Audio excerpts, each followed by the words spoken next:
बचपन,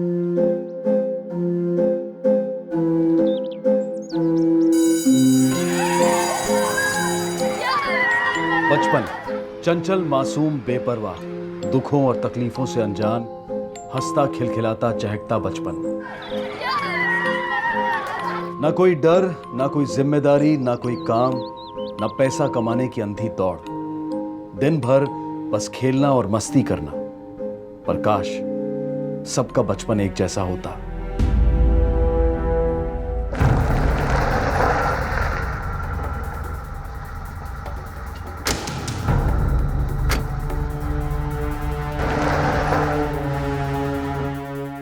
पैसे कहाँ गए? कल मामा ने ले लिए थे। मामा ने?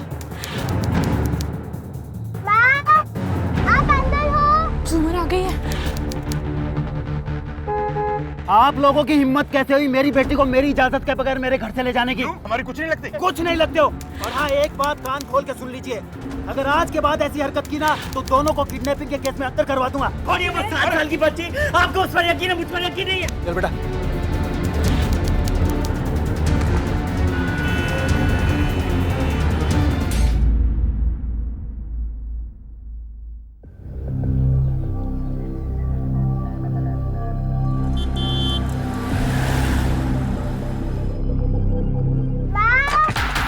झूमर आ गई है। अरे आ गई तो क्या, थोड़ा इंतजार कर लेंगे। माँ, आप अंदर हो? झूमर आ गई। अब दिनेश भी आता होगा, जल्दी उठ जाइए आप। दरवाजा खोलो।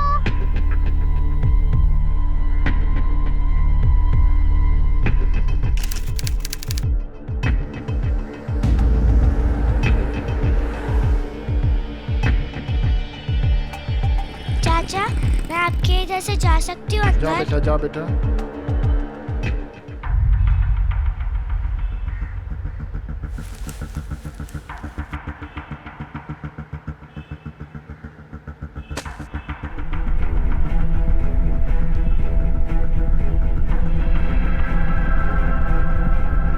प्लीज टाइम वेस्ट मत करो, कपड़े पहन लो। आप कपड़े पहन लो प्लीज। सच में पहन लो। हाँ।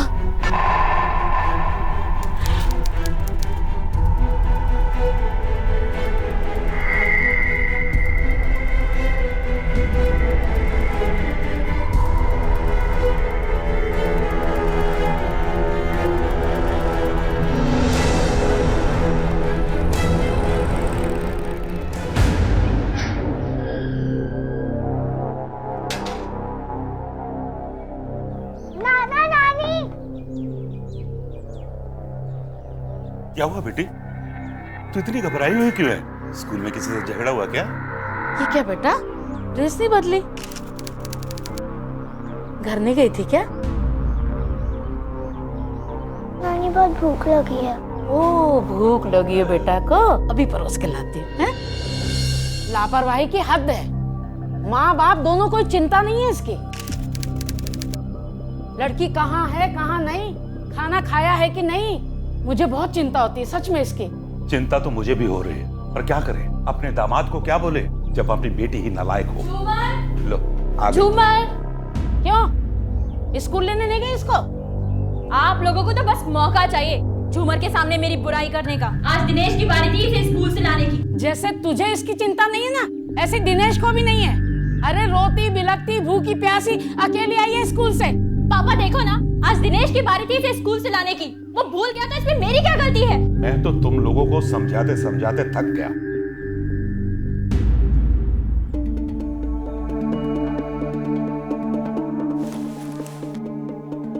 स्कूल तो लेने गए नहीं, अब चैन से खाना तो खा लेने दो उसको। और भी बहुत काम है मुझे, और तुम्हारा वो निकम्मा भाई वो नहीं ला सकता इसे स्कूल से। बेटी उसकी है या तुम्हारी? जब बच्ची पाल नहीं सकते तो पैदा क्यों की थी? अनाथों की तरह रह रही माँ बाप के होते हुए। आपको बोला था ना मैंने इसको लेके आने को, क्यों नहीं लेके आए? अच्छा, मेरे पास कोई और काम नहीं है, हैं? अरे शांत हो जाओ, मैं हाथ जोड़ता हूँ तुम सबके। एक काम बोला था वो भी नहीं हुआ आपसे, बस आके अभी हक जताना पड़ता है आपको। तो सिर्फ मेरी जिम्मेदारी है इसकी देखभाल करना। मैं सारा नौकर बन गया हूँ यहाँ पे। अरे दोनों तय कर लिया करो किसको लाना है किसको ले जाना है। हाँ तो समझाओ अपनी इस बेटी को।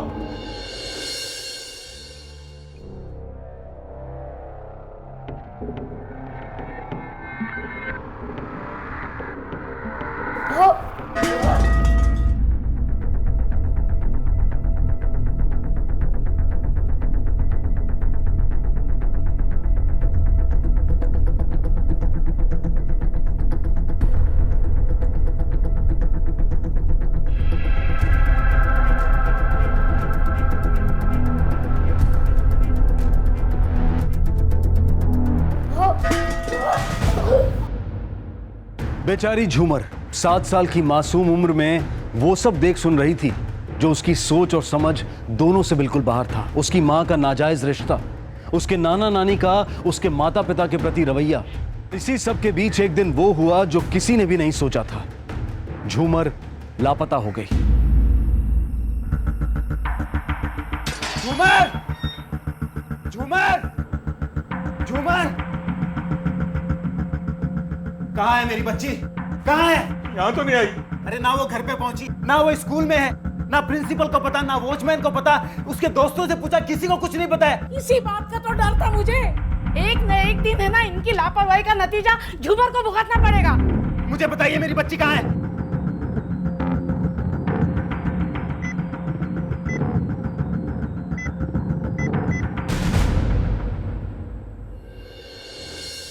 आप लोगों ने अपनी बच्ची को आखिरी बार कब देखा था?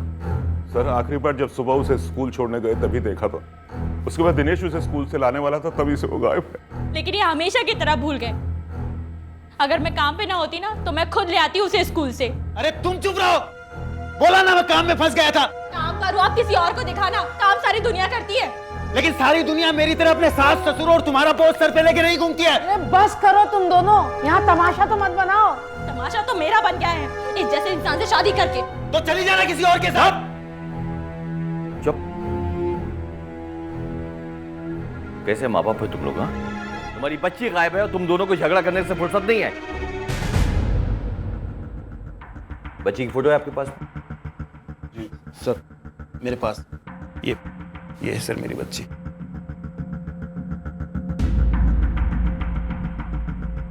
कॉपीज बनाओ। Yes sir. आप लोग बाहर वेट कीजिए। इन लोगों को देख के तो ऐसा लगता है सर, लड़की खुद परेशान होकर भाग गई होगी।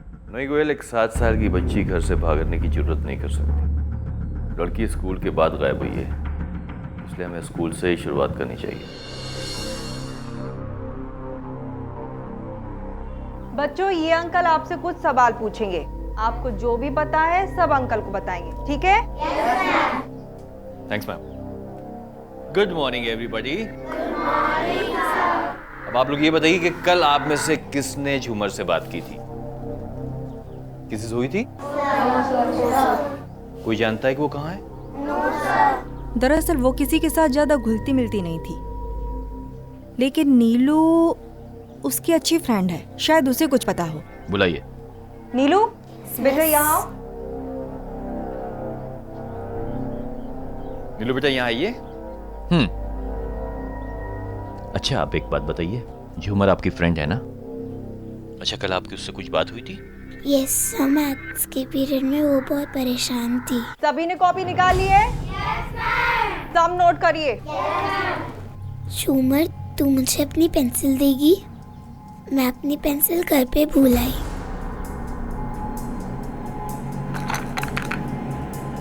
मुझे तो सिर्फ एक ही चाहिए। तो रख ले इन्हें, मुझे अब इनकी जरूरी नहीं है। क्यों? मुझे स्कूल बिल्कुल पसंद नहीं है, मैं भाग जाऊंगी इधर से। तो रख ले ये। नीलू, झूमर क्लास में बात कर रही हो? Behave yourself। अच्छा बेटा, और कुछ कहा उसने? No sir. जाइए।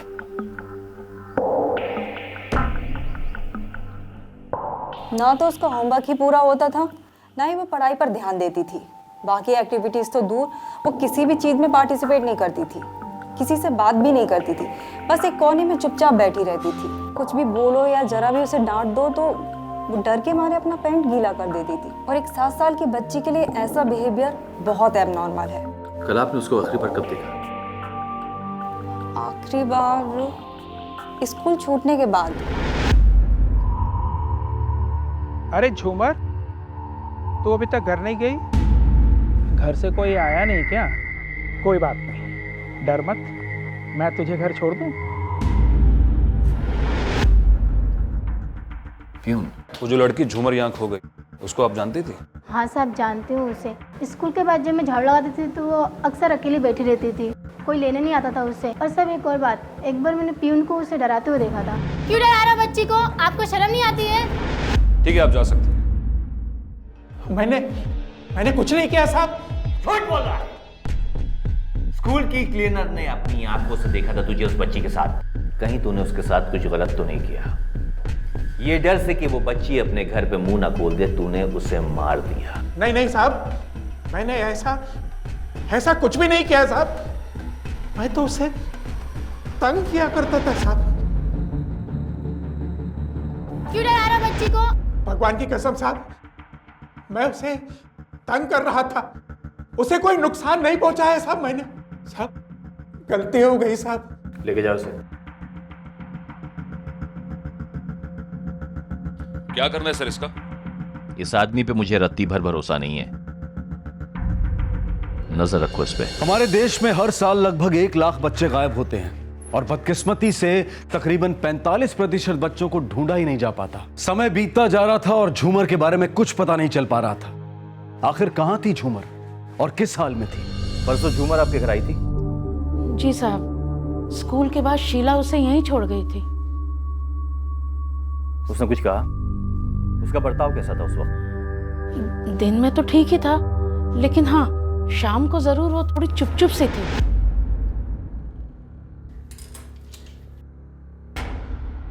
क्या हुआ झूमर बेटा? है क्या हुआ? इतनी घबरा क्यों रही है बेटा? किसी ने कुछ कहा क्या? है क्या हुआ बेटा? अरे क्यों? पता नहीं साहब, उसने ढंग से खाना भी नहीं खाया था, घर भी वापस नहीं जाना चाह रही थी, यहाँ तक कि दिनेश के साथ भी जाने को तैयार नहीं थी, जबकि सबसे ज्यादा प्यार वो अपने पापा से ही करती है। मुझे यहाँ नाना नानी के पास रहना है। देखो बेटा, बहुत देर हो चुकी है, मुझे एक इम्पोर्टेंट मीटिंग में जाना है। चलो जल्दी चलो। बोलो ना नाना, बोलो सा नानी। अगर वो इतना जिद कर रही है तो आज का दिन रहने दो ना। ठीक है इंस्पेक्टर साहब, ये है ना मेरी बच्ची को मेरे खिलाफ भड़काते हैं। इन लोगों की वजह से इंस्पेक्टर साहब मेरी बच्ची मुझसे दूर गई है। उस दिन है ना इन्होंने पता है क्या किया? चलो अच्छा है, कुछ दिन तो घर के चंचक से दूर रहेगी।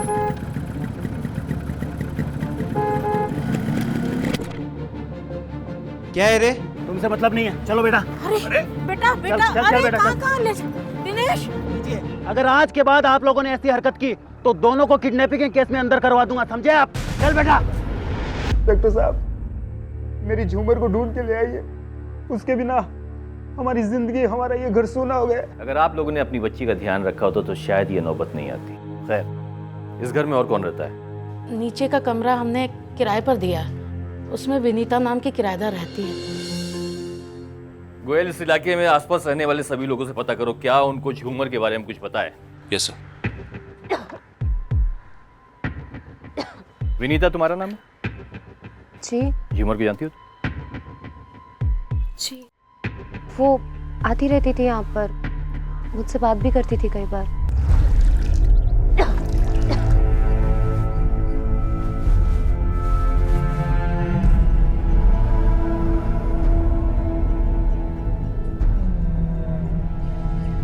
क्या हुआ? फिर से झगड़े सब? मेरी वजह से। चल रोते नहीं। हाँ, तुझे क्या पसंद है? रंग ना, हम रंगोली बनाए? चले चल। अब जा ले आ उसे। हाँ, अब मैं ही लेकर आऊं? हर जगह मैं ही गलत होती हूँ। आप सब तो दूध के दुले हुए हो। झूमर, तुम्हें किसने कहा था बाहर आने को? और कितनी बार कहा है बाहर वालों से दूर रहा करो? चलो घर। विनीता, तुम परेशान मत हो, उसकी तो बुद्धि मारी गई है। हाँ, उसका कुछ पता चला? परसों जब वो यहाँ पर आई थी, तुम्हारी कुछ बात हुई उससे? जी, मैं 2-3 दिन से घर से निकली नहीं। मेरी तबीयत ठीक नहीं थी, मैं दिन भर सोती ही रही, तो बात नहीं हो पाई। आप झूमर को जानती हैं? कौन? बच्ची? हाँ।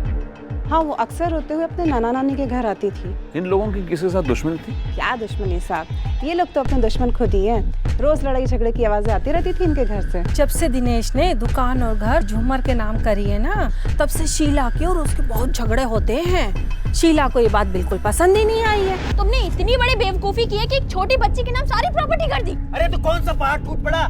अपनी बेटी के नाम ही तो किया मैंने अपनी प्रॉपर्टी, किसी अरे गरे के नाम तो नहीं किया ना। कल को तुम्हें कुछ हो गया तो मैं क्या करूंगी? कुछ नहीं होने वाला है, कुछ नहीं होने वाला है मुझे। अच्छा खासा हूँ मैं, दुकान जा रहा हूँ। आज के जमाने में कौन दामाद अपने ससुराल वालों का खर्चा उठाता है? इनके घर में जिसमें हट्टा कट्टा नौजवान बैठा हुआ है। कौन?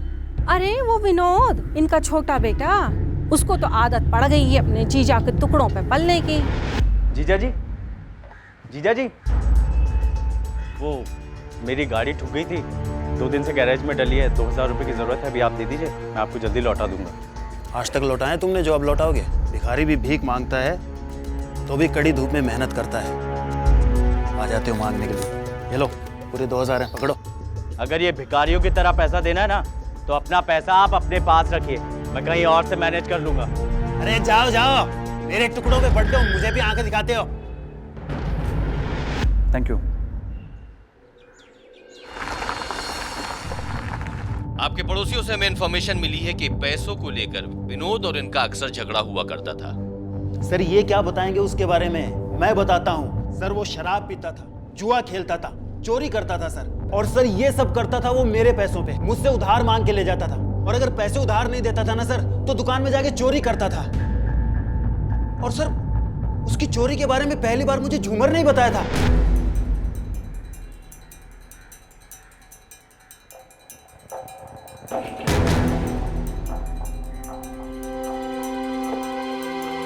पैसे कहाँ गए? कल मामा ने ले लिए थे। मामा ने? कब? मैं उनको देखा था कल लेटर। भला अपने घर में चोरी करता है, छोड़ूंगा नहीं आज। जल्दी छोड़िए मुझे। छोड़ो, चोरी करता है। मेरी बात सुनिए, मैंने कोई चोरी नहीं की। तूने चोरी नहीं की? झूमर ने बोला है मुझे, उसकी बात पे विश्वास है मुझे, वो झूठ नहीं बोल सकती। अरे छोड़िए, वो 7 साल की बच्ची, आपको उस पर यकीन है, मुझ पर यकीन नहीं है। अरे यकीन है, वो झूठ नहीं बोल सकती है। अरे मार डालेगा क्या? छोड़ना उसको। बस करो, बस करो। अरे छोड़िए आप। लोग देख रहे हैं, क्या कर रहे हो? झूमर चल, बहुत तमाशा हो गया यहाँ पे। छोड़िए।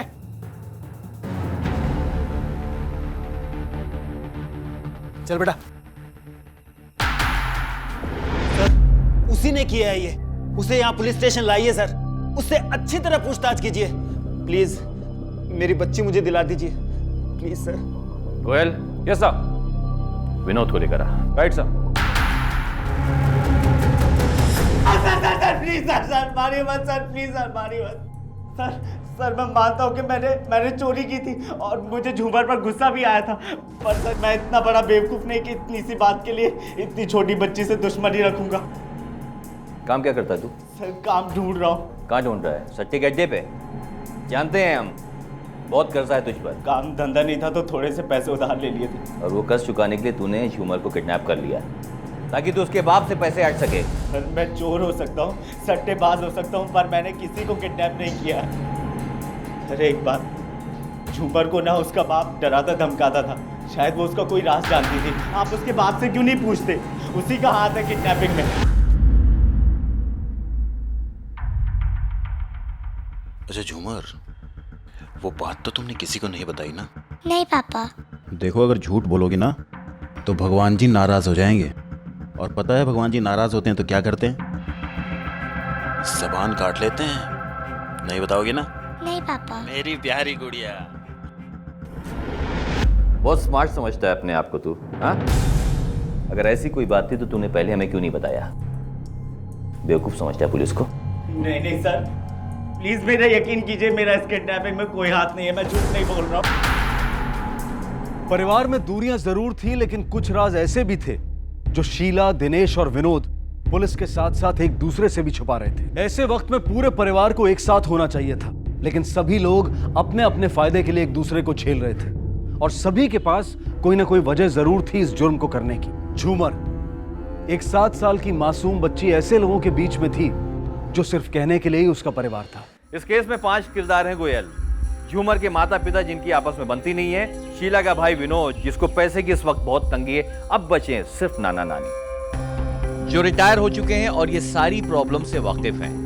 बोल तुम एक काम करो। Yes sir. इस पूरी फैमिली पे नजर रखो और साथ ही साथ झूमर की फोटोग्राफ स्टेट्स के हर पुलिस स्टेशन में डिस्ट्रीब्यूट करो। Right sir. हो सकता है हमें कोई सुराग मिल जाए। Yes sir.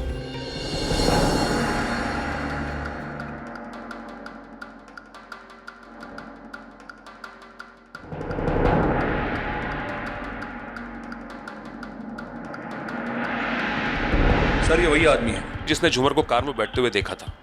ये झूमर के स्कूल के बाहर रोज बैठता है। तुम यकीन के साथ कह सकते हो कि वो बच्ची झूमर ही थी? ये वही लड़की थी साहब। उस दिन क्या हुआ था? साहब उस दिन वो स्कूल के गेट के पास देर तक बैठी रही और एक कार तेजी से आई और उसमें बैठ गई।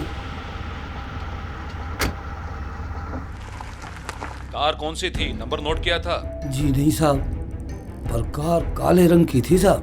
ठीक है, जाओ तुम। झूमर अगर उस कार में बैठी है तो उसका मतलब ये है कि उस कार में जो भी था वो उसे अच्छी तरह से जानती थी। इस तरह की डरी सहमी बच्ची किसी अनजान व्यक्ति के साथ में कार में क्यों बैठेगी?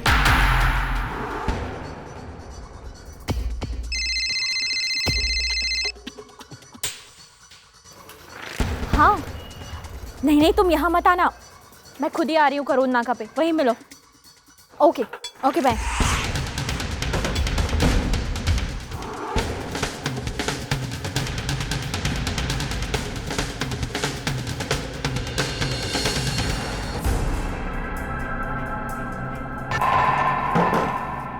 आप लोग अंदर कैसे आए?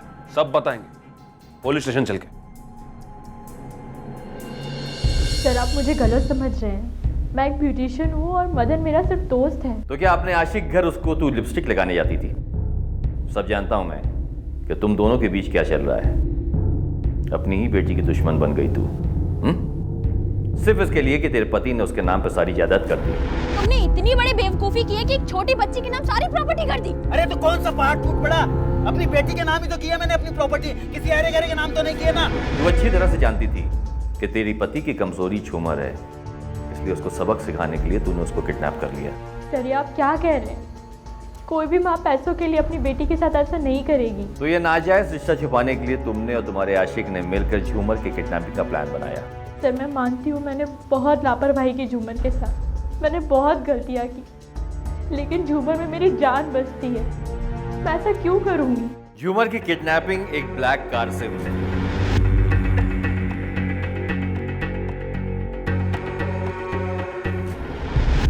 तेरे पास भी एक ब्लैक कार है? छोड़ दीजिए सर, मैं सच कहता हूँ झूमर और उसकी किडनैपिंग से मेरा कोई लेना देना नहीं है। मैं मानता हूँ उसकी माँ का और मेरा अफेयर है, पर झूमर को किडनैप करके मुझे क्या मिलेगा?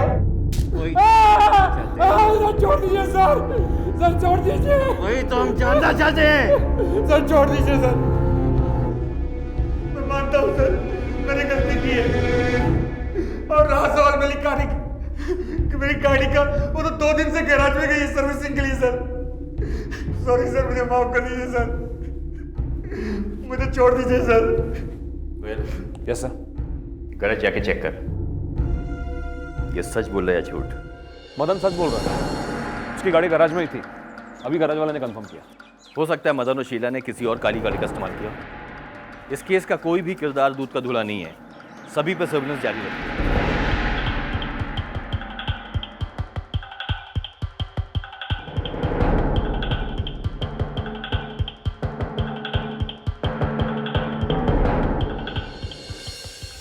पुलिस को भी यकीन हो गया था कि झूमर जिस माहौल में पल बढ़ रही थी वो एक बच्चे के लिए बिल्कुल भी सही नहीं था। हालांकि उसके परिवार वाले दावा तो कर रहे थे कि वो झूमर से बहुत प्यार करते हैं, लेकिन झूमर के प्रति उनका बर्ताव कुछ और ही कह रहा था। पुलिस के शक की सुई सबकी तरफ घूम रही थी, क्योंकि सबके पास कोई ना कोई मकसद जरूर था झूमर को नुकसान पहुंचाने का। वक्त बीतता जा रहा था और पुलिस के हाथ अब तक कोई कड़ी, कोई सबूत नहीं लगा था, और ऐसे में झूमर के परिवार वालों के आपसी रिश्ते और खुलकर सामने आने लगे। सर मैंने दिनेश के कॉल रिकॉर्ड चेक किए, मुझे एक अजीब सी बात मिली sir.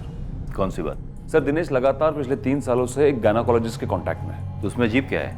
Is a married man. अजीब बात यह है सर कि इस गायनेकोलॉजिस्ट का क्लिनिक शहर से काफी दूर है। कोई अपनी वाइफ को लेकर वहां क्यों जाएगा, जबकि शहर में इतने सारे डॉक्टर्स अवेलेबल हैं।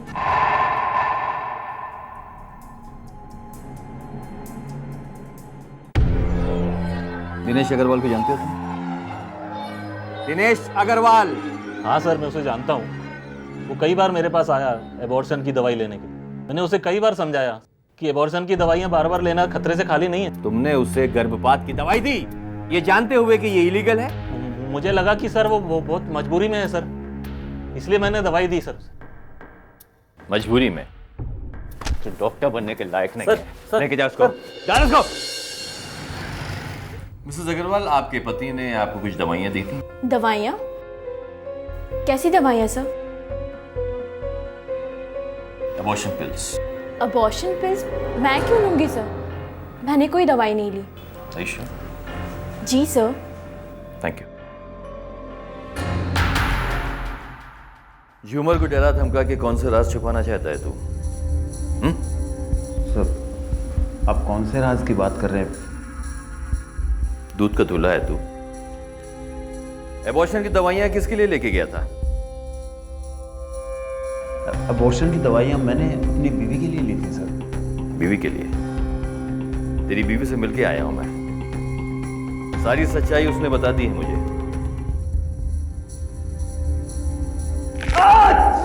सर सर सर मैं सच कह रहा हूं सर, मेरा यकीन कीजिए सर। सर सर,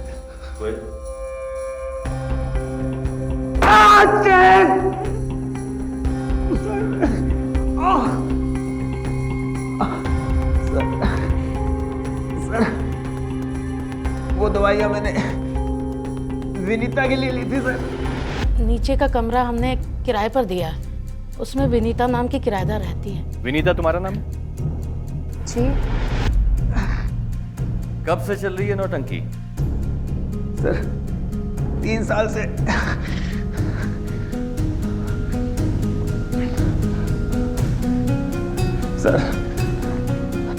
सर झूमर को मेरे और विनीता के बारे में पता चल चुका था सर।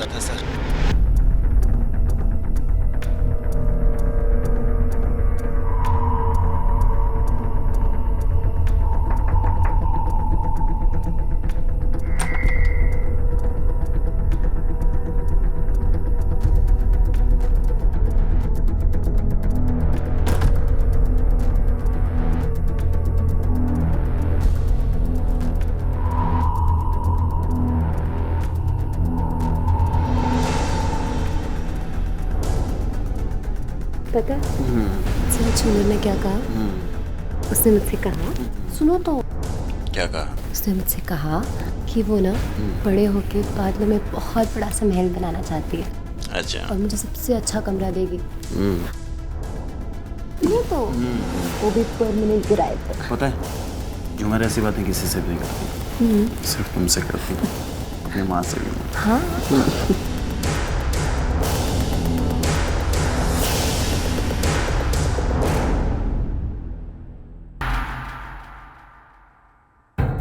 झूमर,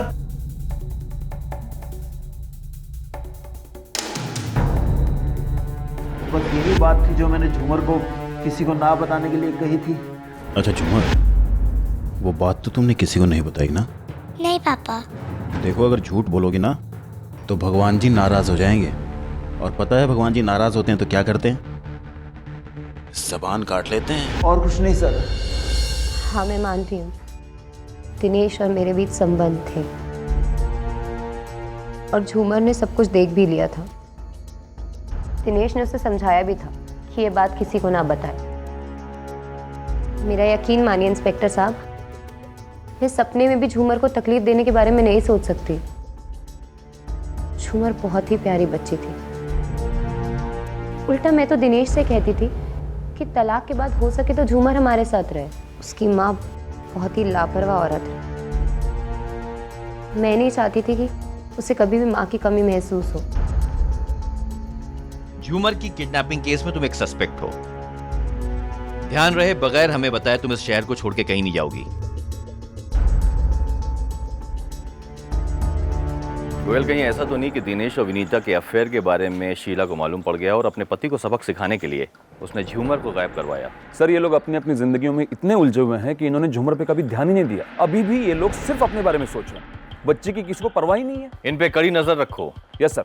इनके कॉल रिकॉर्ड चेक करवाओ। इनमें से जो भी किडनैपिंग में इन्वॉल्व है, भले ही कितना भी शातिर हो, कोई ना कोई गलती तो जरूर की होगी उसने। Yes sir.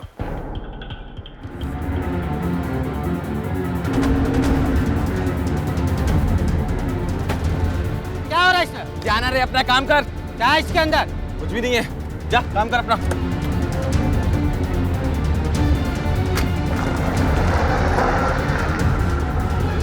सर कोई खबर? तलाश जारी है सर, लेकिन अब तक कुछ पता नहीं चल पाया। जल्दी करो, क्योंकि जितना वक्त बीतेगा उतना उस लड़की की जान को खतरा बढ़ेगा। Okay sir.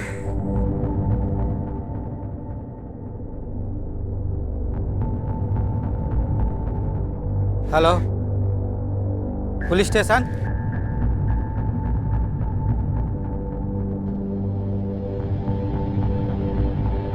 Sir, any information? Yes sir, control room से फ़ोन आया था सर। किसी ने 100 नंबर पे फ़ोन करके एक ब्लैक कार के बारे में बताया है, जिसकी डिक्की से कुछ आवाज़ आ रही थी सर, और कार का नंबर भी दिया है। Quite possible. तुम एक काम करो, गाड़ी के नंबर से गाड़ी के मालिक का पता करो और उसके फ़ोन को ट्रेस करो, इससे तुम्हें उसकी लोकेशन मिल जाएगी। Make it fast. कौन? Okay sir.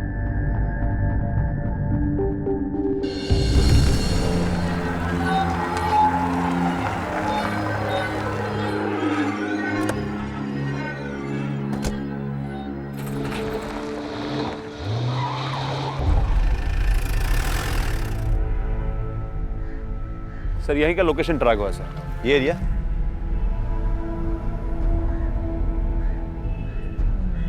ये पूरा एरिया चेक करो। Okay, quick.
अभी अभी वो एमपी नगर में घुसा है। पीछे से आओ तुम, पीछे से। पेट्रोल पंप वाली गली, वहां से आना।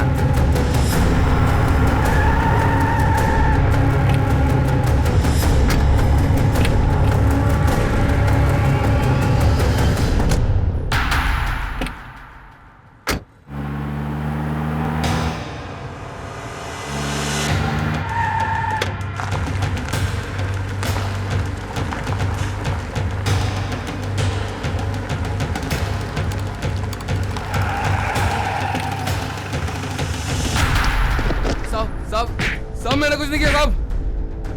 बच्ची को मारने की कोशिश की है। अगर उसको कुछ हो गया तो साहब मैंने कुछ नहीं किया साहब। साहब मैंने कुछ नहीं किया साहब। मैंने कुछ नहीं किया साहब।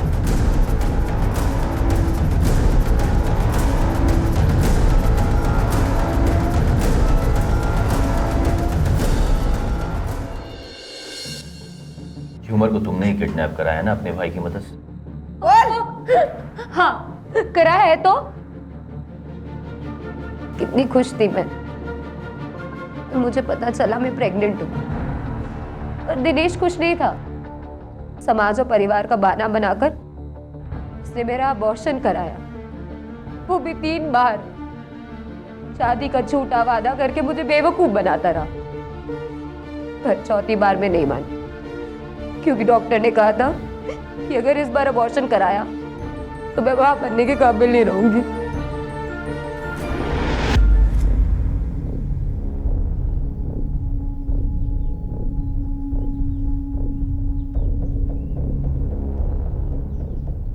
पागलपन छोड़ो विनीता, ये दवाई खा लो, सब ठीक हो जाएगा।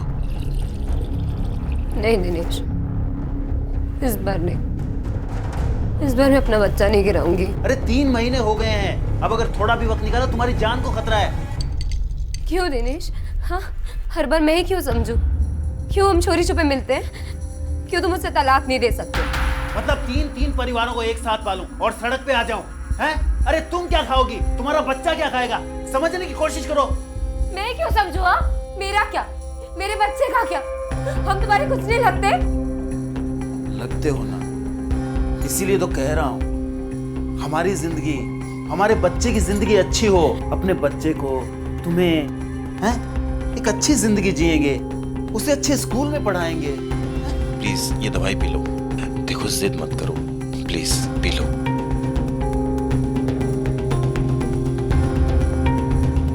मैं मजबूर थी, इसलिए उसकी बात मैंने फिर मान ली। पर इस बार दवाइयाँ लेने के बाद बहुत बीमार पड़ गई। मैं अकेले क्यों तड़पूं? मैं अपने बच्चे खोने का दर्द क्यों सहूं? उसे भी तो पता होना चाहिए कि एक बच्चा खोने का दर्द क्या होता है।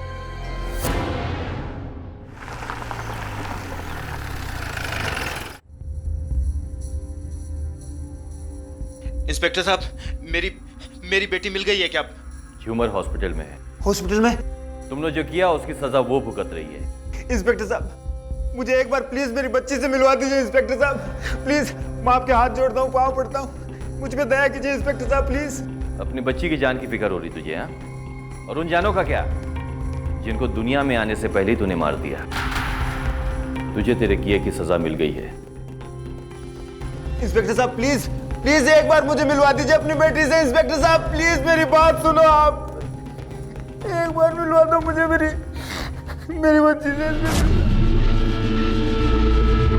हैं जो एक इंसान को दूसरे की जान लेने पर मजबूर कर देते हैं, और अक्सर हत्यारा कोई ऐसा होता है जिससे किसी भी तरह के जुर्म की उम्मीद तक नहीं की जाती।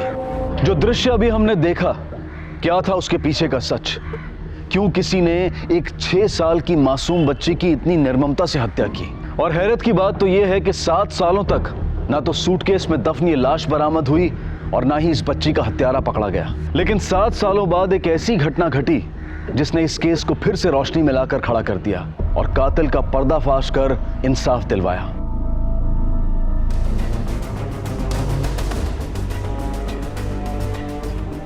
साहब, इनका नाम नैना सेठ है, ये इनका पति का घर। साहब, मर्डर वेपन? सारा घर छान डाला, कुछ नहीं मिला। बेडरूम में कुछ सामान बिखरा पड़ा था, कुछ गहने और कैश गायब थे साहब। मतलब बर्गलरी केस और मर्डर, तो बड़ी अजीब बात। चोर या मर्डरर एक बार में भी इन्हें रोक सकता था, पर ये अच्छा फॉरेंसिक का फोटोग्राफर आ रहे? हाँ साहब, आ ही रहे। साहब, रिया बेबी को बचा लो साहब, रिया बेबी को बचा लो। बचा लेंगे, पहले आप रोना बंद कीजिए और ये बताइए कि क्या हुआ? वो आदमी साहब, वो छोड़ करो साहब, छोड़ो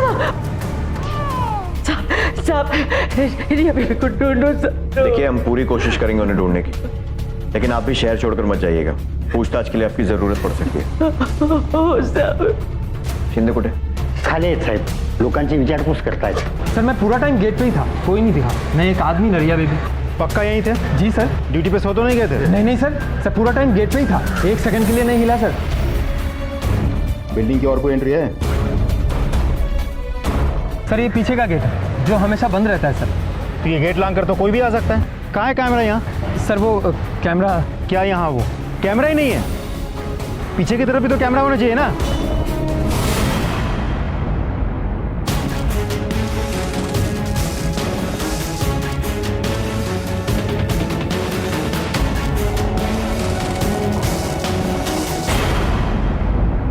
ब्लाइंड स्पॉट तो फिर भी समझ में आता है, लेकिन यहाँ तो पीछे के पूरे सेक्शन में एक भी कैमरा नहीं है। मतलब मर्डरर शायद वहीं से आया और वहीं से गया होगा। लेकिन शिंदे, मुझे एक बात समझ में नहीं आती, वो रिया को अपने साथ क्यों ले गया? मतलब बर्गलरी केस है, चोर चोरी करने के इरादा से आता है, मिसेस सेठ सामने आती है, उन्हें मार दिया, पद्मा आई उसे जख्मी कर दिया। उसी तरह वो रिया को भी वहीं छोड़कर जा सकता था।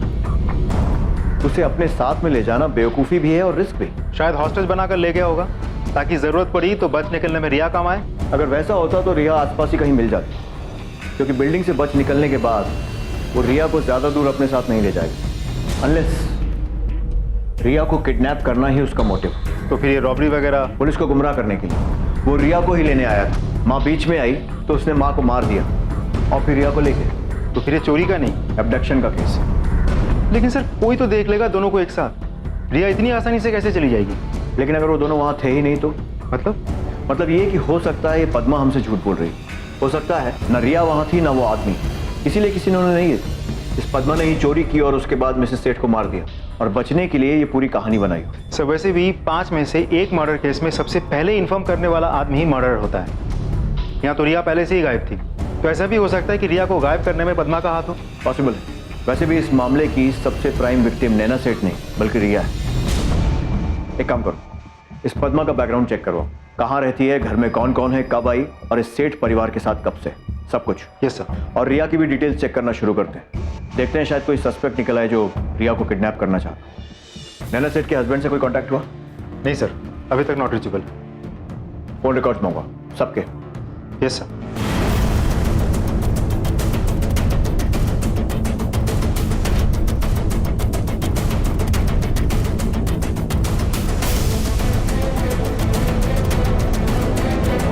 साहब,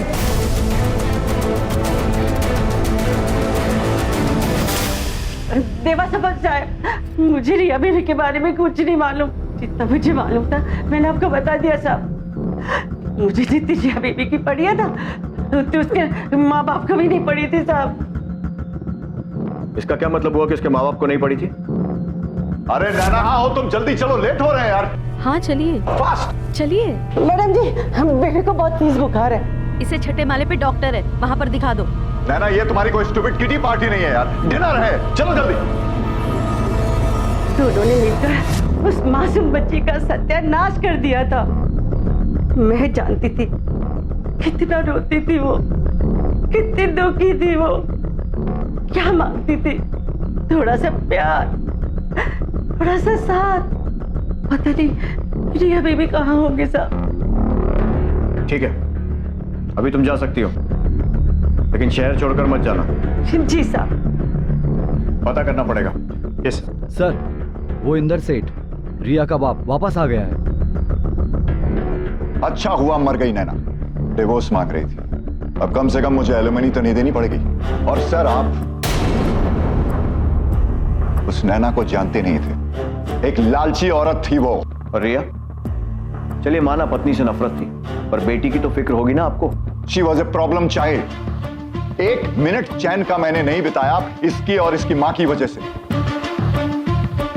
एनीवेज, आप नहीं समझेंगे। हमारा एक कांस्टेबल यहाँ रहेगा पूरे समय, आप शहर छोड़कर नहीं जाएंगे, पूछताछ करने के लिए आपकी जरूरत पड़ सकती है। देखिए इंस्पेक्टर, मैं एक बिजी आदमी हूं, जो भी करना है कीजिए, लेकिन इस शहर के अंदर।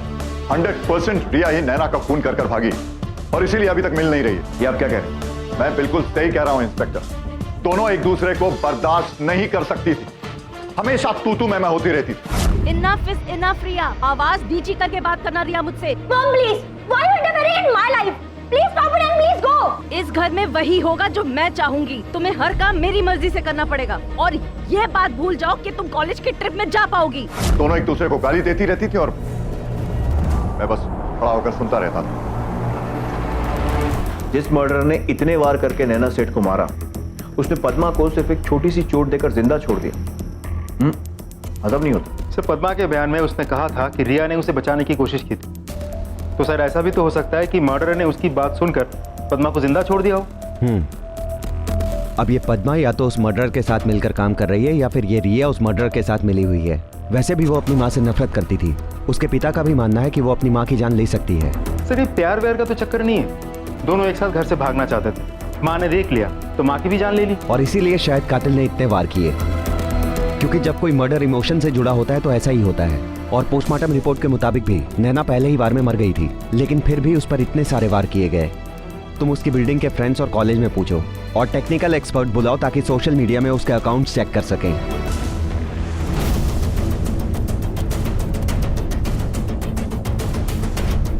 एक मिनट, ये पेज खोलो। Born alone will die alone, मरने से क्यों डरूं, धोखा तो मुझे लाइफ ने दिया है, जन्म देकर मौत दी, thank you, happy mother's day.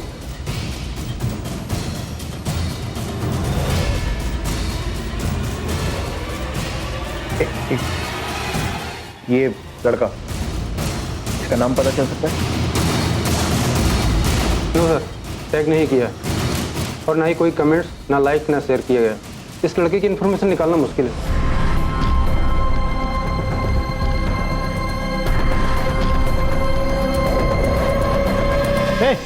इधर आओ। ए, तुम्हें बुला रहा हूँ इधर। क्या सुन रहे थे चुपके से? कुछ नहीं साहब। कुछ नहीं? सच बता, नहीं तो उल्टा लटका के मारूंगा मैं। साहब मैं तो बस सुन रहा था कि कहीं कोई मेरी कंप्लेंट तो नहीं कर रहे हैं। क्यों करेगा कोई कंप्लेंट? कुछ गलत किया होगा इसलिए डर रहा है ना? साहब वो लड़की रिया, मैं उसकी मदद करता था कॉलेज से बाहर निकलने में, लेकिन उसके बदले में मुझे पैसे देती थी साहब। कितनी बार हुआ ऐसा? बहुत बार हुआ है साहब। कभी किसी लड़के के साथ मिलते हुए देखा था? कुछ याद है? हाँ साहब, एक लड़का आता तो था उससे मिलने के लिए। और इस तरह इस मामले में पहली बार पुलिस को एक महत्वपूर्ण बढ़त मिली। लेकिन रिया से अक्सर मिलने वाला वो लड़का कौन था? पद्मा और इंदर पर पुलिस का शक कायम रहा, लेकिन उन्हें उम्मीद थी कि इस लड़के की खोज उन्हें रिया तक पहुंचाएगी। सिक्योरिटी गार्ड द्वारा दिए गए ब्यौरे और रिया के फेस पेज अकाउंट की बदौलत पुलिस के पास अब उस रहस्यमय लड़के की तस्वीर थी। सवाल था बस अब उसकी असली पहचान का। सर, रिया के कॉल रिकॉर्ड्स। वैसे ज्यादा लोगों के साथ तो टच में नहीं थी। पद्मा, एक आध क्लासमेट्स और प्राइवेट ट्यूशन को छोड़कर ये 2 नंबर सामने आए। ये एक कोई मिसेस रजनी, ये रहा एड्रेस, और दूसरा एक लड़का है आबिर, रजिस्टर्ड एड्रेस है किसी बॉयज हॉस्टल का। इंटरेस्टिंग। चलो दोनों से मिलते हैं।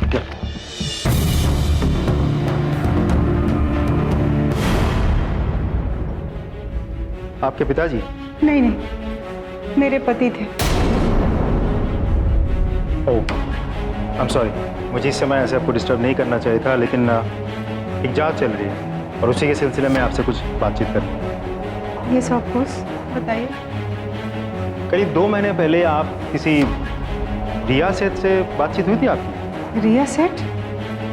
मैं तो ऐसी किसी औरत को नहीं जानती। लड़की है, कॉलेज में पढ़ती है। उसी के फ़ोन रिकॉर्ड्स में हमें आपका नंबर मिला।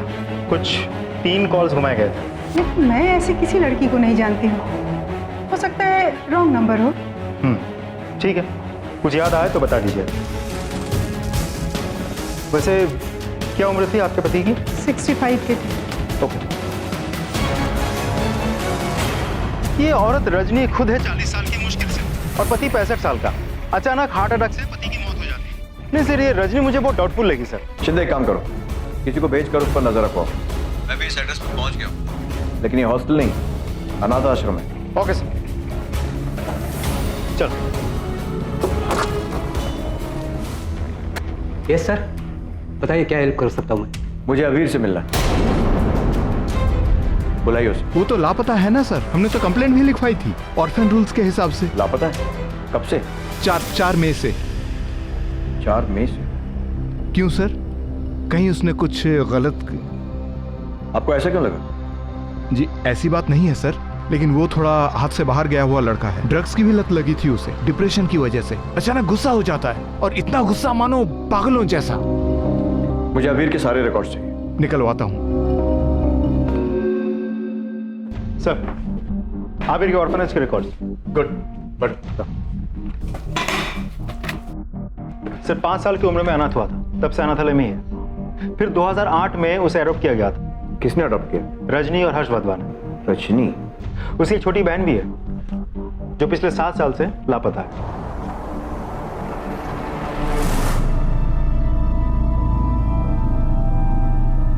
दीपा के लापता होने के बाद हर्ष और रजनी का डिवोर्स हो गया। फिर आबिर की कस्टडी हर्ष को दे दी गई। फिर कुछ ही दिनों बाद हर्ष की मौत हो गई। फिर रजनी आबिर की कस्टडी नहीं ले पाई तो कोर्ट ने वापस उसे अनाथालय भेज दिया होगा। मतलब दीपा के गुमशुदगी का केस पिछले 7 सालों से अनसॉल्व्ड है। ऑर्फनेज के वार्डन ने मुझे बताया था कि आबिर काफी हिंसक प्रवृत्ति का था। सर कहीं दीपा के गायब होने में आबिर का ही तो हाथ नहीं है। आबिर तब 11 साल का था। हमारे अंदाजा के मुताबिक आबिर ने नैना को मारा है, तो शायद आबिर ने अपनी बहन को भी।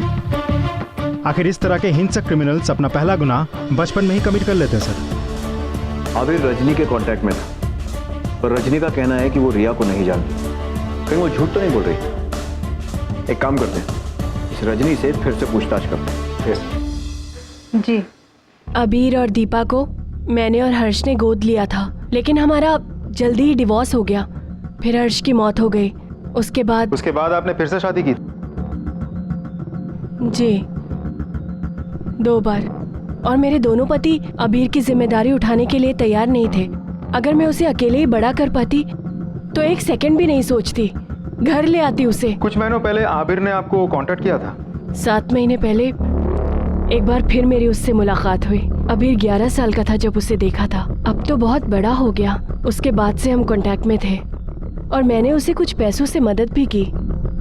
माँ आखिर माँ ही होती है ना। और रिया का कॉल क्यों आया था आपको? मैं नहीं जानती, मैंने लास्ट टाइम भी आपको बताया था, मैं उस लड़की को नहीं जानती। आप कह रहे हैं कि वो अबीर की दोस्त है, तो हो सकता है अबीर ने उसके फोन से मुझे कांटेक्ट करने की कोशिश की हो। आबिर के बारे में हमें ऑर्फनेज से कुछ इन्फॉर्मेशन मिली। पता चला कि आबिर बहुत वायलेंट किस्म का लड़का है, हमेशा गुस्से में रहता है, आसपास के लोग डरते हैं उससे। जब वो आपके साथ होता था तभी भी ऐसा ही था? गुस्सा तो आता था उसे, पर वो जिद थी बेसिकली। वो हर बच्चा करता है, पहले अनाथ, फिर ऑर्फन्स हाउस, फिर हम लोगों के पास आना। इतने सारे बदलाव आए उसके जीवन में, कुछ तो असर पड़ना था ना उसके ऊपर। और दीपा, अबीर की बहन, उसे भी गोद लिया था ना? क्या हुआ उसे? काश मुझे कुछ पता चल पाता। 1 सेकंड, सिर्फ 1 सेकंड लगा था उसे गायब होने में। वो गार्डन में खेल रही थी, मैं बस कुछ समय के लिए किचन में गई, आई, तब तक शी वॉज गॉन। वो वहां नहीं थी। क्या आपको लगता है कि दीपा के साथ जो कुछ भी हुआ उसमें अबीर का हाथ हो सकता है? नहीं नहीं सर, अबीर बहुत अच्छा लड़का है, वो ऐसे नहीं कर सकता। ठीक है, अगर आपको आबिर कांटेक्ट करने की कोशिश करे तो हमें बताइएगा। डेफिनेटली सर, मुझे भी उसकी चिंता है। मैं नहीं चाहती कि वो कुछ गलत कर बैठे। सर, न जाने मुझे ऐसा क्यों लगता है बार बार कि औरत हमसे कुछ छिपा रही होगी। एक बार बेटा बनाकर उसे गोद लिया था, अब शायद फिर से माँ बनकर उसकी मदद कर रही है। अबीर की हिंसक प्रवृत्ति के बारे में कहने पर देखा था कैसे घबरा गई। तो या तो रजनी खुद उससे डरती है और या फिर उसकी मदद करने की कोशिश कर रही है। सर, मुझे भी ऐसा लगता है कि आबिर और रिया घर से भागने के फिराक में थे और आबिर के साथ लगाव के कारण उसने भागने में मदद की होगी। रजनी पर नजर रखो, या अबीर पक्का इससे कांटेक्ट करेगा। रजनी निश्चित तौर पर अबीर की मदद कर रही थी और अपने इसी यकीन की वजह से पुलिस ने रजनी पर तकरीबन 1 हफ्ते तक नजर रखी। लेकिन फिर रजनी को बार बार एक अनजान घर में जाते हुए देखा गया। पुलिस ने अनुमान लगाया कि शायद अबीर उस घर में हो सकता है। जब पुलिस ने आसपास के घरों में पूछताछ की तब उन्हें पता चला कि उस घर में 78 साल के कोई मिस्टर मखीजा रहते हैं, अकेले। इस जानकारी के मिलने के कुछ ही दिनों बाद रजनी को अपने साजो सामान सहित उसी घर में पनाह लेते हुए देखा गया। लेकिन अब भी ना अबीर की तरफ से रजनी से संपर्क करने की कोई कोशिश की गई थी और ना ही रजनी की ओर से ऐसी कोई प्रतिक्रिया सामने आई थी। सर, हमने आसपास के लोगों से, ठेले वालों से, सभी से आबिर के बारे में पूछताछ की, फोटो दिखाई, लेकिन किसी ने आबिर को नहीं पहचाना। सर, रजनी का उस घर से या मिस्टर माखीजा से जो भी ताल्लुक हो, आबिर की इन्वॉल्वमेंट नहीं दिखी। रजनी के पिछले 1 हफ्ते के कॉल रिकॉर्ड्स सर चेक कर रहे हैं, रोज अपडेट हो रहे हैं, आबिर का कोई कॉल नहीं है।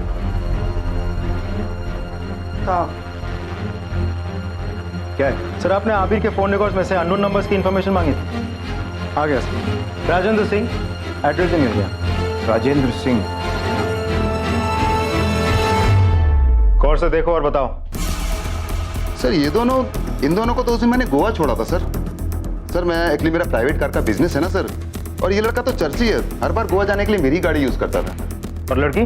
इस लड़की को तो पहले कभी नहीं देखा सर, उस दिन पहली बार देखा था सर। क्या चल रहा था दोनों के बीच गाड़ी में?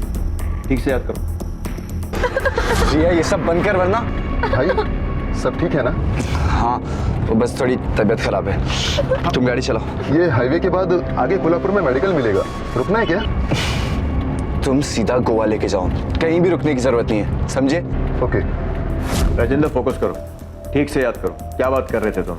कुछ भी अजीब, कुछ भी अलग गाड़ी में दिखाओ तो। सर, खुसुर फुसुर तो चालू था उन लोगों का, फुल टाइम खुसुर फुसुर चालू था। लड़की ऐसा बोल रही थी कि हमने जो किया गलत किया, हमें ऐसा नहीं करना चाहिए था।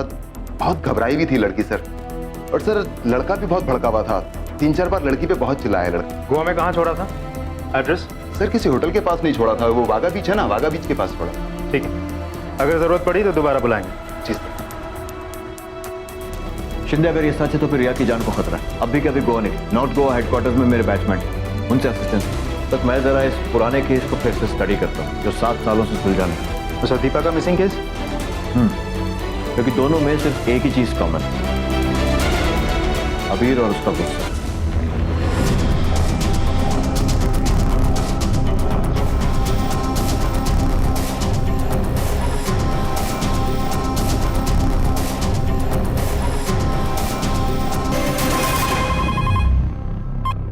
चलो सर, आबिर और रिया को पहले ट्रेस करना तो मुश्किल हो रहा था, लेकिन यहाँ के लोकल पुलिस के खबरी नेटवर्क टीम बहुत काम आई। एक खबरी ने आबिर को देखा है, उसे ये तो नहीं पता कि आबिर आता कहाँ से है, लेकिन ड्रग्स खरीदने जाता कहाँ है ये उसने देखा है। हमने इस एरिया को लोकेट कर लिया है और उस ड्रग्स बेचने वाले आदमी को भी लोकेट कर लिया है। पूरी टीम रेडी है, नजर टिकी हुई है, बस अभी यहाँ आबिर और रिया के आने की इंतजार है। ठीक है शिंदे, जैसी जरूरत लगे वैसा करो।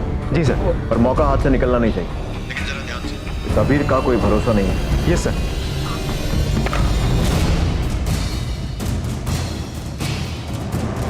सर आबिर को पकड़ना हमारी पहली प्रायोरिटी होनी चाहिए, और ड्रग डीलर को भी। Yes sir. ओके।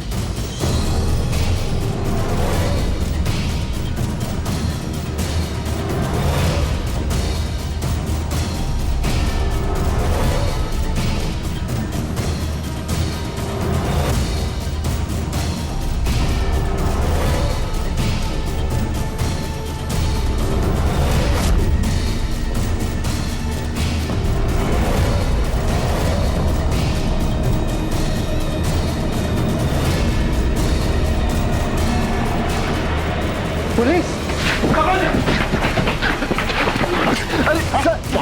कौन भगा तू? हाँ? तेरे लिए मुंबई से गोवा आना पड़ा। बोल रिया किधर है? सर मुझे नहीं मालूम रिया के बारे में, मैंने कुछ नहीं किया सर। सब मालूम पड़ जाएगा। अरे सर मैंने कुछ नहीं किया सर।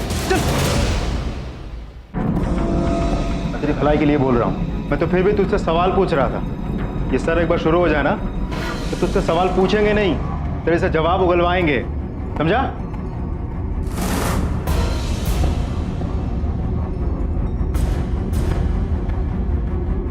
मैंने तुझे बोला था ना, लेकिन तू सुना नहीं। अब ये बेल्ट ही तुझसे जवाब उगलवाएगा। भाग गई वो, भाग गई। कहाँ? सर पता नहीं सर, मुझे लगा दैट शी लव्स मी, लेकिन सर नशा होने के बाद, मुंबई से भागने के बाद मुझे वहां पे जाके बोलती है that I am only a friend for her. अरे सर ऐसा कहीं होता है क्या? पता नहीं कौन सी दुनिया में जी रहा था मैं। फिर क्या हुआ? फिर क्या सर, अगले दिन सुबह उठ के देखा सारा पैसा और ज्वेलरी लेके भाग गई ब्लडी एस्केपिस्ट। तुझे क्या लगता है तू सब बकवास कहानी सुनाएगा और हम लोग मान लेंगे? हमने राजेंद्र से बात कर ली। राजेंद्र? हाँ राजेंद्र, और उसने हमें बताया कि तू किस तरह से रिया को धमकी दे रहा था। अरे सर काय की धमकी सर? वो तो मैं बस उसको बोल रहा था कि अपना मुंह बंद रख, क्योंकि सबके सामने सच्चाई उगल रही थी। और वो भी सर मैंने उसको ये बोला था कि अपना मुंह बंद रख, वरना उसके लिए अच्छा नहीं होगा सर। कौन सा सच उगल रही थी? मर्डर का? कैसा मर्डर सर? अबीर भोला मत बन। तूने रिया की मां का मर्डर किया है ना? क्या? या फिर तुम दोनों शामिल थे इसमें? अरे सर ये क्या कुछ भी बोल रहे हो आप? रिया की मम्मी तो तब थी भी नहीं जब हम लोग वहां से निकले। और सर हम लोग का यही प्लान था, सारी ज्वेलरी और कैश लेके निकल जाना कि जब रिया की मम्मी घर पे ना हो। सर हम लोग तंग आ रहे थे, मैं अपने ऑर्फनेज से और रिया अपने मॉम एंड डैड से, इसलिए हम लोग जाना चाहते थे कहीं दूर to make a new start. और सर रिया को भी नहीं पता होगा कि उसकी मॉम मर गए। फिर से झूठ? हाँ, हमारे पास चश्मदीद गवाह है जिसने तुझे खून करके भागते हुए देखा है। आई विटनेस? रिया के घर काम करने वाली बाई पद्मा, उसने हमें सब कुछ सच सच बता दिया है।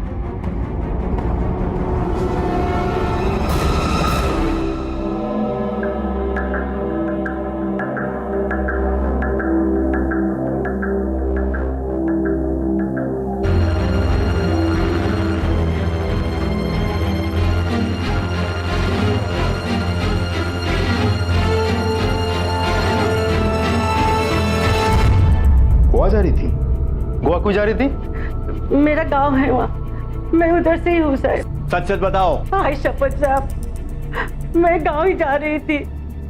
मेरे परिवार के कुछ लोग हैं वहाँ, मुझे अब नहीं रहना यहाँ। रोज रोज रिया बेबी के बारे में सोचकर, और वो नालायक इंदर साहब, उनको मजा करते देख मैं नहीं देख सकती साहब। एक सच बात बोलूं, मुझे पूरा विश्वास हो गया कि रिया बेबी अब मर चुकी है। जिस हिसाब से उसका फोन नहीं आ रहा है, वो नक्कीच मर गई साहब। रिया के मर्डर का बहाना देके नैना के मर्डर से बचना चाह रही थी तू? रिया के साथ जो लड़का था ना, उसे हमने पकड़ लिया है। उसी ने कहा है कि वो दोनों सिर्फ चोरी करना चाहते थे, चोरी किया और भाग गए। बची तू। वो झूठ बोल रहे साहब, वो खुद को बचाने के लिए मुझे फंसा रहा है। मैंने जो कुछ भी देखा आपको बता दिया साहब। वो तो मुझे भी मारने की कोशिश किया था। मैं झूठ क्यों बोलेगी साहब?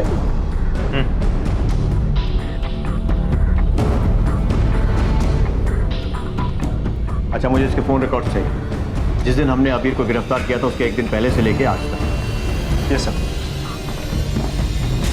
सर हमने इंदर के फोन रिकॉर्ड्स डिटेल में चेक किया। ऑफिस और दोस्तों के अलावा वो खास किसी के साथ टच में नहीं था। ऑफिस में जाके पूछताछ की तो पता चला कि छोटा मोटा ऑफिस इन्वॉल्वमेंट छोड़कर किसी के साथ कोई अफेयर या सीरियस रिलेशनशिप में वो नहीं था। So basically he is a clean guy. वो इस केस में इन्वॉल्व नहीं है। फिर रजनी तो खुद ही आउटसाइडर है, नैना को वो नहीं जानती। रजनी का कनेक्शन आबिर से है और उसके थ्रू रिया तक है। अब रिया खुद लापता है। रिया के बारे में पूछताछ करने के लिए हम जब गोवा गए तो पता चला कि किसी ने रिया को देखा ही नहीं। अब रही बात आबिर और पद्मा की, ये आबिर और पद्मा एक दूसरे पे इल्जाम लगा रहे हैं क्योंकि एक दूसरे से ये लोग झूठ बोल रहे हैं। आबिर ने हमें कहा था कि जब वो चोरी करने गया था तो नैना घर पे थी ही नहीं, जो कि झूठ है क्योंकि हमारे पास नैना के कॉल डिटेल्स के हिसाब से नैना उस वक्त घर पे मौजूद थी। और पद्मा की बताई हुई कहानी तो हम सबको पता ही। सो बेसिकली जब तक रिया नहीं मिल जाती तब तक सच्चाई सामने नहीं आएगी। She is the key. लेकिन सर हम ढूंढेंगे कैसे? मुझे पक्का यकीन है कि पद्मा गोवा जा रही थी रिया से मिलने, लेकिन ये मानेगी नहीं। इसीलिए पद्मा के लेटेस्ट कॉल रिकॉर्ड्स मिलना बहुत जरूरी है। हो ना हो अबीर के गिरफ्तार होते ही रिया ने घबरा कर पद्मा को फोन किया हो। शिंदे मुझे डर है कि कहीं हम रिया तक पहुंचने में देर ना कर पाए। सर आपने रजनी के डॉक्यूमेंट्स मंगवाए थे, उसका बैकग्राउंड भी चेक हो गया है सर। रजनी के तीनों पति हार्ट अटैक से मरे, तीनों 60 के ऊपर, अकेले और कोई परिवार भी नहीं। अरे रजनी का बैंक स्टेटमेंट हर पति की मौत के बाद बढ़ता ही गया। अब तो नया शिकार ढूंढ लिया उसने, मिस्टर मखीजा। उसी के साथ तो रहती है आजकल। तुमने सही कहा था शिंदे, इस रजनी के मामले में कुछ ना कुछ गड़बड़ जरूर है और कोई केस भी नहीं है। कैसे होगा सर? डेथ तो नेचुरल है। मरने के बाद तुरंत बॉडी क्रिमेट कर दी गई, कहाँ से मिलेगा सबूत? सिवाय उसके लास्ट हस्बैंड के, विंसेंट जोन्स, कैथोलिक। मतलब उसकी बॉडी को जलाया नहीं बल्कि दफनाया गया। वो कहते हैं ना शिंदे, क्रिमिनल को हर बार लक की जरूरत पड़ती है पर पुलिस को सिर्फ एक बार। इस विंसेंट की बॉडी निकलवाने का अरेंजमेंट करो। रजनी तो कंसेंट देने से नहीं, कोर्ट से वारंट निकलवाना पड़ेगा। और एक काम और करते हैं, इस अबीर से बात कर जरा पता करें कि उसको इन वारदातों के बारे में क्या मालूम। शायद इसी के जरिए उसकी लापता बहन की भी गुत्थी सुलझ जाए। Yes sir. सर प्लीज मैं जाने दो सर। सर कितना बिठाओगे सर? अब बस करो ना। क्या जाएगा बाहर जाकर? फिर से नशा? हालत देखिए अपनी कैसी हो गई है। आबिर सच बताएगा तो हम तुझे जाने देंगे। सर मेरा यकीन कीजिए, मैंने कुछ नहीं किया सर। रजनी के बारे में बता। रजनी के पति कैसे मरे? उनकी मौत में उसका क्या हाथ था? तूने मदद की थी उसकी? अरे नहीं सर। सच बोल। नहीं पता मुझे सर कुछ भी।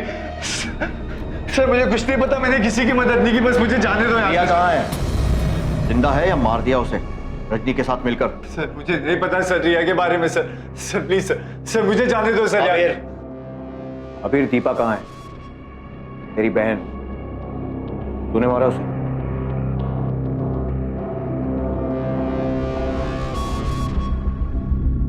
दीपू? नहीं सर, मैंने दीपू को नहीं मारा सर, और ना ही रिया को मारा सर। तुझे क्या लगता है झूठ बोलकर बच जाएगा? 10 मिनट में रजनी को यहां बुलाता हूं। दोनों माँ बेटे को आमने सामने बिठाकर पूछताछ करूंगा, सारा सच बाहर आ जाएगा। नहीं सर, सर नहीं, सर रजनी को यहाँ पे मत बुला दे सर, मुझे मार डालेगी sir. Sir please sir, sir आपके हाथ छोड़ता सर, उसको यहाँ पे मत बुला दे सर। सर प्लीज सर, मुझे मार डालेगी सर। प्लीज सर उसको मत बुला दे यहाँ पे सर।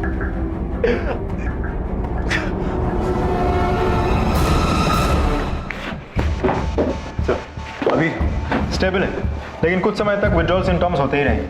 लेकिन सर आपने एक बात नोटिस की, रजनी का नाम सुनते ही उस पर क्या असर हुआ? सर विंसेंट जोन्स, मतलब रजनी के पति के पोस्टमार्टम रिपोर्ट। पोटेशियम क्लोराइड, इसका मतलब ये हार्ट अटैक नेचुरल नहीं था, ट्रिगर करवाया गया था। पोटेशियम क्लोराइड के इतने बड़े डोज से मिनटों में दिल की धड़कन रुक सकती है। You mean murder? यस। एक काम करो, अभी के अभी एक टीम लेकर जाओ, रजनी के घर की तलाशी लो, जहां वो अभी रहती है और जहां वो पहले रहती है, और उसके बाद उसे पूछताछ के लिए यहां लेकर आओ। Yes sir.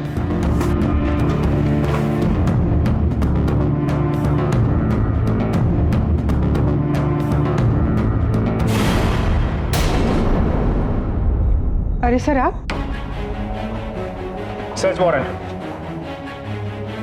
हमें आपके घर की तलाशी लेनी है। तलाशी?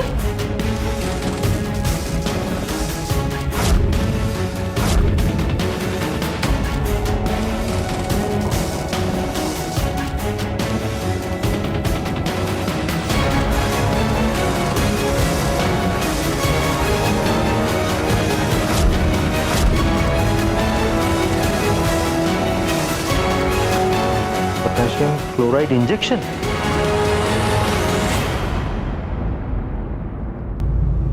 अजीब नहीं है ये रजनी जी?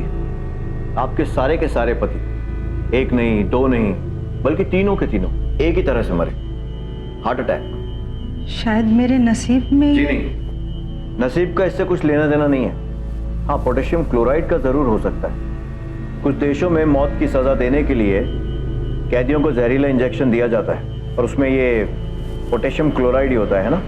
और आपका आखिरी पति विंसेंट जोन्स, उसकी बॉडी पर तो सुई का निशान भी मिला है, वही सुई जिससे उसे पोटेशियम क्लोराइड का इंजेक्शन दिया गया था। And for your kind information, police की एक टीम आपके पुराने घरों पर भी छापे मार रही है। इसीलिए सच कबूल कर लो, वरना जितना झूठ बोलोगी ना उतना ही दर्द होगा जब हम सच उगलवाएंगे।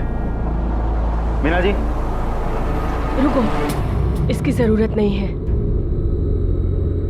नर्स होने की वजह से मेरे लिए बूढ़े अकेले बीमार पेशेंट ढूंढना बड़ा आसान था।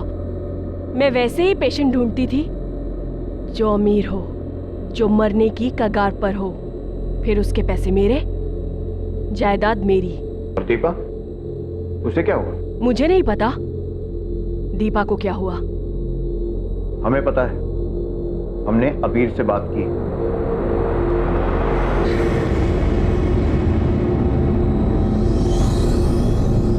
अबीर, देखो, अगर तुम अपनी बहन दीपा के बारे में सच सच बताओगे तो मैं प्रॉमिस करता हूं रजनी जिंदगी भर जेल की सलाखों के पीछे सड़ेगी, तुम्हारा कुछ नहीं बिगाड़ पाई।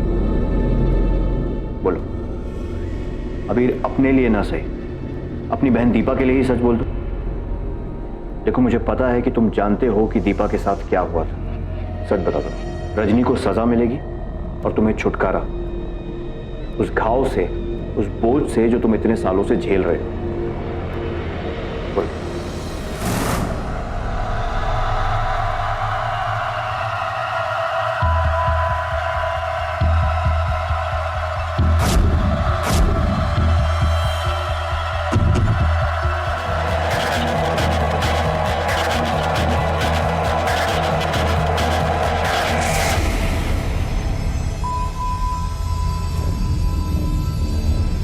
अबीर, क्या कर रहे हो वहां मिट्टी में?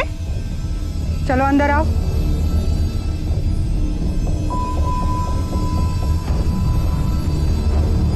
मैंने मना किया था ना वहां खेलने से, फिर भी खेल रहे थे। चलो अंदर आ जाओ।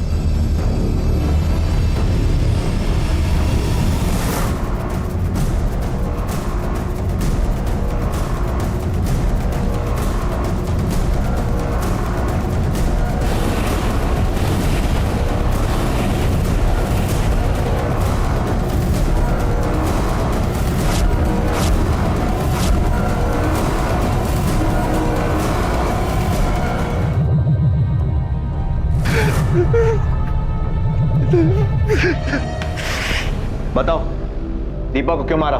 बोलो। खामोश रहकर कुछ नहीं होगा, बच नहीं पाओगे। अब हमारे पास दीपा की बॉडी है और उससे भी जरूरी एक गवाह, अबीर, जिसने तुम्हें उसकी बहन को मारते हुए देखा है। हर्ष से मैंने उसकी दौलत के लिए शादी की थी, लेकिन उस बूढ़े को अचानक फैमिली की कमी महसूस होने लगी। बाप बनना चाहता था, इसलिए हमने अबीर और दीपा को गोद ले लिया। ना चाहते हुए भी मुझे उसका साथ देना पड़ा। मैं जानती थी कि हर्ष कुछ दिनों में मरने वाला है, लेकिन ये नहीं चाहती थी कि उसकी सारी जायदाद दीपा और कबीर को मिल जाए। इसलिए मैंने दीपा को मार दिया और मौका देखकर मैं अबीर को भी मारने वाली थी, लेकिन तभी पता चला कि हर्ष ने मुझे ही धोखा दे दी। उसके पास कोई जमीन जायदाद नहीं थी, वो खुद कर्जे में डूबा हुआ था। मैंने उसे तुरंत डिवोर्स दे दिया और अबीर हर्ष के साथ चला गया। लेकिन कुछ दिनों में ही हर्ष की मौत हो गई और अबीर फिर से ऑर्फेनेज हाउस चला गया। लेकिन मुझे ये नहीं पता था कि दीपा को मारते हुए अबीर ने मुझे देख लिया था, नहीं तो मैं अबीर को भी नहीं छोड़ती। तो ये बताओ कि नैना के मर्डर और रिया के गायब होने से तुम्हारा क्या ताल्लुक है? मैं नहीं जानती, रिया और नैना के बारे में मैं कुछ नहीं जानती। जो सच था वो मैंने कबूल तो कर लिया ना। 7 सालों बाद नन्ही दीपा को इंसाफ मिला। ये बात साबित हो गई थी कि रजनी ने ही दीपा की जान ली, लेकिन नैना की मौत और रिया के गायब होने में उसका कोई हाथ नहीं था। आखिर पुलिस को अपना ध्यान फिर से उन 2 संदिग्धों पर केंद्रित करना पड़ा, पद्मा और अबीर। लेकिन पुलिस के अनुभव और अचूक परख की बदौलत ये गुत्थी भी सुलझ गई। पद्मा के कॉल रिकॉर्ड्स ये देखो, इनकमिंग और आउटगोइंग कॉल कोड देखो। गोवा का है। उन्होंने अभीर के अरेस्ट होने के बाद बौखलाई हुई रिया ने पद्मा को कॉल किया होगा गोवा से, और इसीलिए वो एकाएक गोवा के लिए निकल पड़ी। एक काम करो, ये लैंडलाइन नंबर्स कहाँ के ट्रेस करो और गोवा पुलिस से वहां पर रेड करने को बोलो। Yes sir.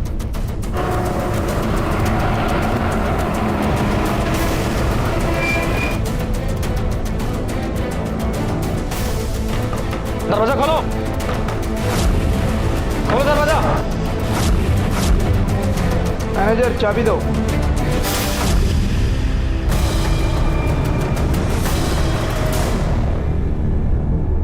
अब क्यों ले जा रहे हो? अरे मैंने सब बता तो दिया।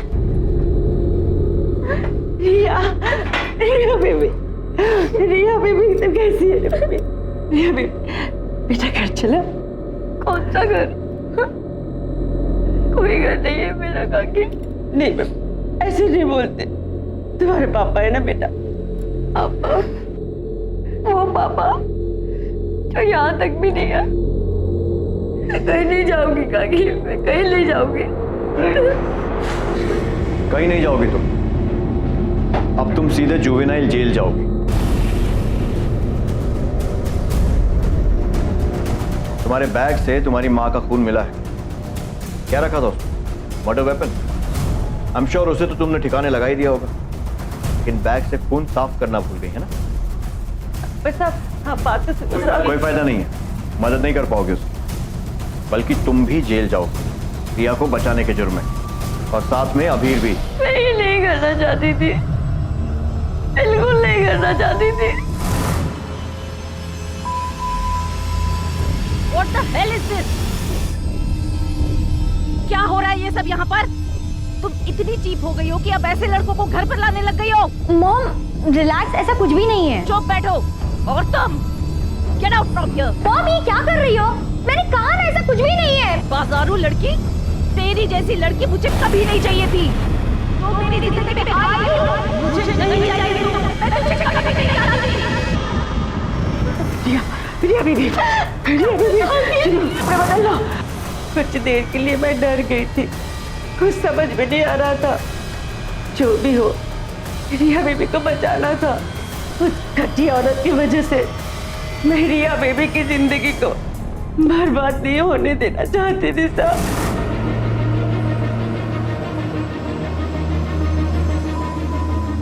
रिया बेबी संभालो, तुम लोग जाओ यहाँ से, भागो जल्दी से।